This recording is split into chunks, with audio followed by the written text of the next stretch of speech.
Modification లాగా ఉంది vehicle కూడా. అంటే ఏదైతే వెహికల్ మనకి షోరూమ్ వస్తుందో అది కాకుండా మోడిఫికేషన్ పర్మిషన్ తీసుకోవాలి. అది మేము ఆర్టీలో క్లారిఫై చేస్తే వెహికల్ ఇచ్చేస్తాం, అదే ప్రాబ్లం.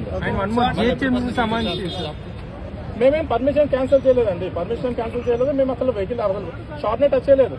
మేము ఓన్లీ వెహికల్స్ టచ్ చేస్తున్నాం. అన్నెసరీగా అతను మా మీద చెప్తున్నాం, కానీ అసలు మేము కనీసం మేము ఫుట్పాత్ ఎక్కామా.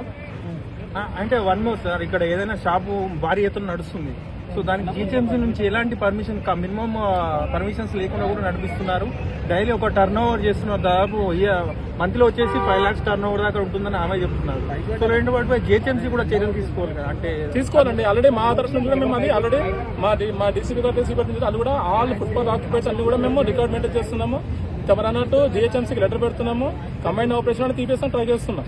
సో మీకు ఇక్కడ ట్రాఫిక్ మీద ఎవరన్నా ఫిర్యాదు చేశారంటే వాహనదారులు కావచ్చు, మాకు ట్రాఫిక్ ఇబ్బంది అనేది మాకు కంట్రోల్ నుంచి వస్తుందండి. ఎక్కడైతే ట్రాఫిక్ అవుతుందో అక్కడ రెడ్ సింబల్ వస్తుంది. మాకు ఫిర్యాదు చేయకుండా మా లిమిట్స్ కాబట్టి మేము ఖచ్చితంగా మేము అక్కడ అప్రోచ్ అవుతాం. Okay fine. మేము కూడా చాలాసార్లు కవర్ చేసాము. ఇక్కడ వెహికల్ పార్క్ చేయడం వల్ల చాలా వెహికల్స్ ఆగిపోయాయి.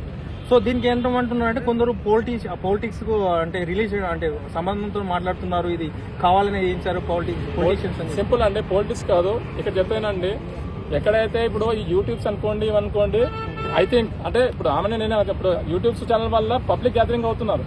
పబ్లిక్ గ్యాదరింగ్ అవడం వల్ల ట్రాఫిక్ జామ్ అవుతుంది. ఇప్పుడు మీరు చూడండి, ఈ ఫుట్పాత్ అంతా ఇలా నిలబడ్డారు. సో వాళ్ళని చూసి ఇంకొకరు అంటే తన వల్ల కొంచెం ఏముంది, కానీ మిగతా వాళ్ళ పబ్లిక్ తో కూడా ఎక్కువ ఇష్యూ అవుతుంది. అందువల్ల మేము రావాల్సి వస్తుంది తప్పితే అక్కడ పర్సనల్ ఇష్యూ ఏం లేదు అక్కడ. సో ఇంకోటి ఇక్కడ ఫుడ్ బ్లాక్ చాలా షాప్స్ ఉన్నాయి కాబట్టి పార్కింగ్ కి సంబంధించి ఇబ్బంది కూడా మనం ఎదుర్కొంటున్నాం. సో పార్కింగ్ ఎక్కడైనా ఏర్పాటు చేసే అవకాశాలు ఏమైనా ఉన్నాయా, లేకపోతే ఆల్రెడీ ఇక్కడ పార్కింగ్ కూడా ఉందా? Already they are unnecessary parking. ఇప్పుడు ఫుట్పాత్ మీద పెట్టడమే కరెక్ట్ గా, ఓన్లీ మేము అసలు మొత్తం రిమూవల్ కే ట్రై చేస్తున్నాం. అదే సరే, కోర్టు ఆర్డర్ని మేమైతే చేయలేం కదా. కోర్ట్ అండ్ జీహెచ్ఎంసీ అది గవర్నమెంట్ ల్యాండ్ అంటుంది. నాకు కమిటీ ఐడియా లేదు. రీసెంట్ ట్రాన్స్ఫర్మేషన్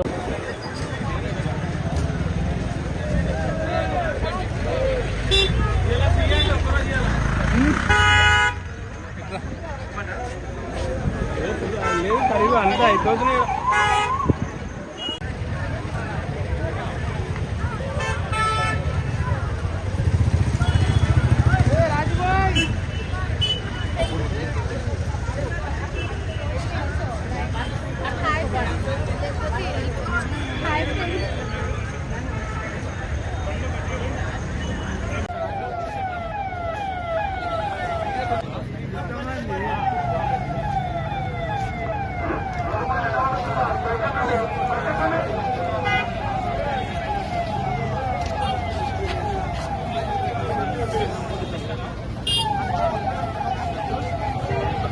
పోలీసులు ఎన్నో ఉంది మళ్ళీ